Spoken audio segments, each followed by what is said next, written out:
Hello everyone, my name is Jyoti Rana and I am assistant professor in St. Andrews Institute of Technology and Management.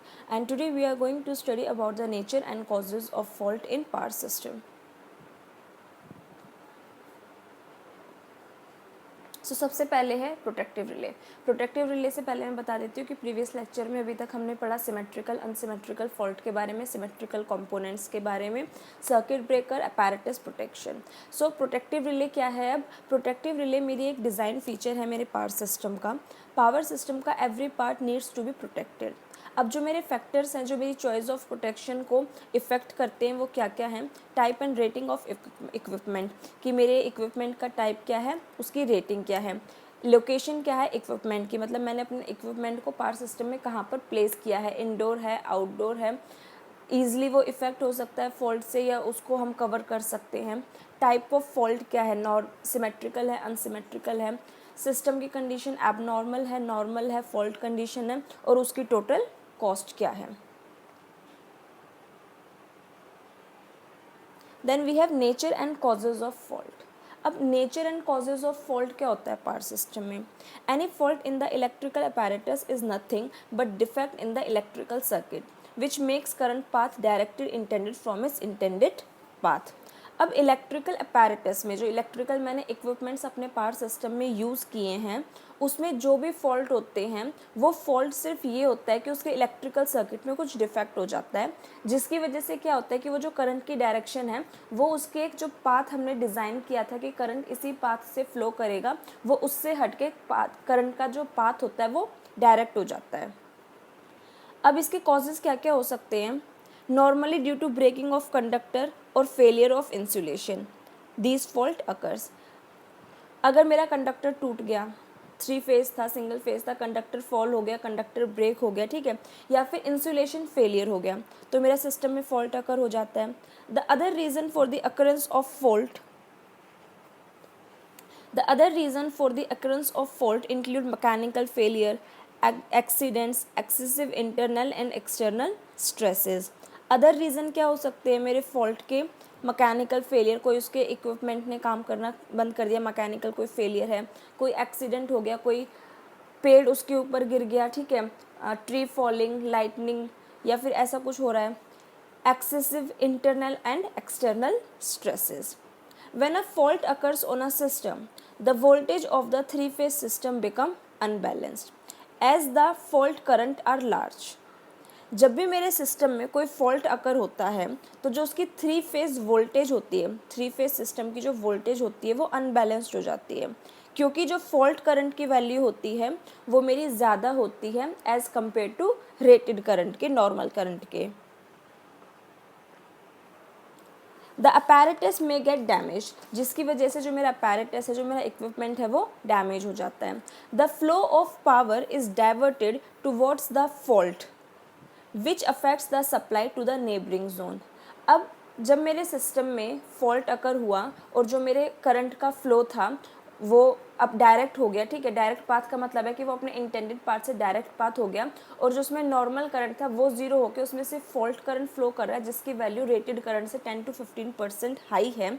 तो अब वो क्या करेगा कि the flow of the power is diverted towards the fault. अब जो वो fault का करंट का फ्लो है वो सीधा डायरेक्ट है तो वो सिर्फ फॉल्ट डायरेक्शन में ही फ्लो करेगा, जिसकी वजह से वो मेरे नेबरिंग जोन को भी अफेक्ट कर देगा। The fault can be classified according to the cause of their incidence. अब हम फॉल्ट को कैसे क्लासीफाई कर सकते हैं? फॉल्ट को हम क्लासीफाई कर सकते हैं according to the cause of their incidence, कि उसके होने का रीज़न क्या था, उस बेसिस पे हम डिफाइन कर सकते हैं कि मेरा फॉल्ट किस टाइप का है। द ब्रेकडाउन में occur at normal voltage due to deterioration of insulation. अब ब्रेकडाउन है, जो सिस्टम में ब्रेकडाउन होता है वो मेरी नॉर्मल वोल्टेज पे भी हो सकता है due to the deterioration of insulation. The breakdown may also occur due to the damage on account of unpredictable causes which include perching of birds, accidental short circuiting by snakes, kite, string, etc. इसके अलावा fault breakdown होने के system में क्या reason हो सकते हैं कि कोई बर्ड का एक्सीडेंट हो गया, शॉर्ट सर्किट कंडीशन हो गई बाय सम स्नेक, या पतंग, काइट, स्ट्रिंग ठीक है, उसकी वजह से मेरा जो कंडक्टर है वो ब्रेक हो गया। सो मेरे सिस्टम में फॉल्ट अकर होने के ये सब भी रीजंस हो सकते हैं। The AC faults can also be classified as single line to ground fault, double line to ground fault, and three-phase fault. They may occur in the system due to the unbalance in current and voltage, over voltage, reversal of power, under frequency, temperature rise, and instability. अब अभी तक जो हमने fault पढ़े वो मेरे fault क्या थे कि जो फॉल्ट मेरे एक्सीडेंट की वजह से अकर हो रहे थे, जैसे जो मेरा पावर सिस्टम है, जो मेरी ट्रांसमिशन लाइंस हैं, उनके साथ में कोई एक्सीडेंट अकर हुआ कि उन पे लाइटनिंग हो गई, ठीक है, या फिर कोई ट्री फॉल हो गया किसी बर्ड या स्नेक की एक्सीडेंट की वजह से, काइट स्ट्रिंग की वजह से। सो ये जो मेरे फॉल्ट्स थे ये होते थे मेरे जो एक्सीडेंटल फॉल्ट्स थे। अब है मेरे पास एसी फॉल्ट। एसी फॉल्ट मेरे क्या थे? Symmetrical and unsymmetrical. अब इन फॉल्ट्स का क्या रीज़न होता है कि ये फॉल्ट मेरे सिस्टम में कब अकर होते हैं? जब मेरा सिस्टम अनबैलेंस हो जाता है। मेनली अनसिमेट्रिकल फॉल्ट कब अकर होते हैं? जब मेरा सिस्टम अनबैलेंस हो जाता है। तो अनसिमेट्रिकल फॉल्ट मेरे क्या थे? एसी फॉल्ट मेरे क्या थे? लाइन टू ग्राउंड फॉल्ट की कोई कंडक्टर ब्रेक होकर ग्राउंड के साथ में कनेक्ट हो गया।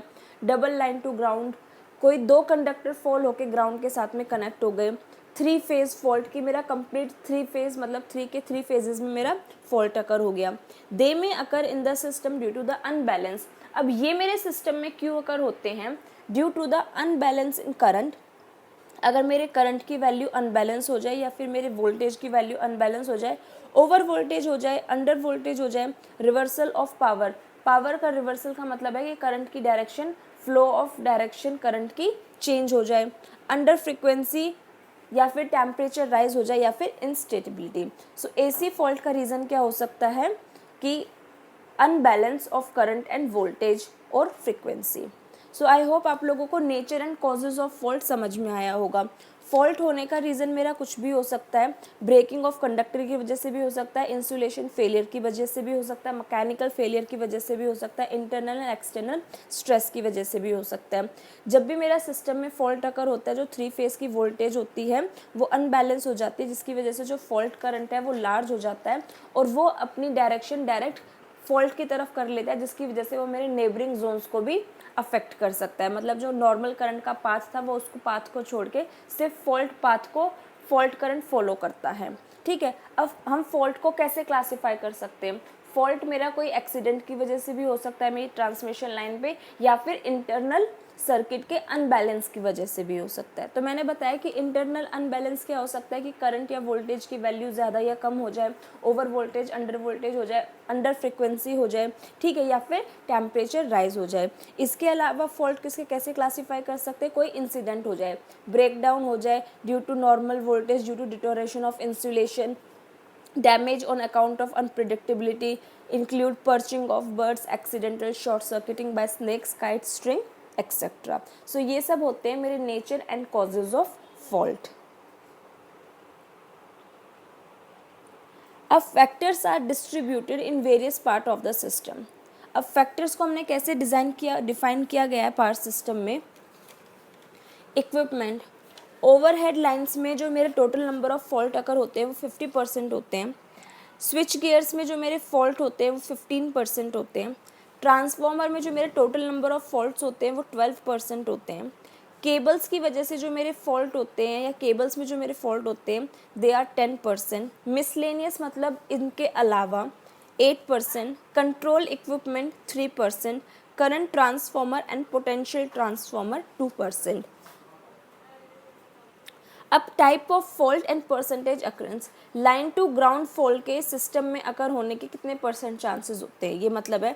तो line to ground fault 85% chances होते हैं कि सिस्टम में अकर हो, 85 to 90%। Line to line fault के 8% होते हैं।